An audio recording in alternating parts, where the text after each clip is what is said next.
کلام حق جو ہمیں نور اور بصیرت دیتا ہے۔ زبور نمبر 23 کی تلاوت۔ خداوند میرا چوپان ہے، مجھے کمی نہ ہوگی۔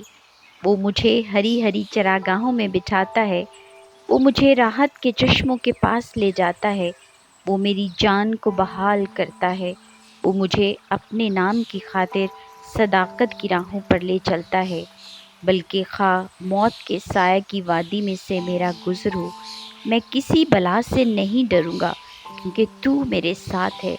تیرے عصا اور تیری لاٹھی سے مجھے تسلی ہے۔ تو میرے دشمنوں کے روبرو میرے آگے دسترخوان بچھاتا ہے۔ تو نے میرے سر پر تیل ملا ہے، میرا پیالہ لبریز ہوتا ہے۔ یقیناً بھلائی اور رحمت عمر بھر میرے ساتھ ساتھ رہیں گی، اور میں ہمیشہ خداوند کے گھر میں سکونت کروں گا۔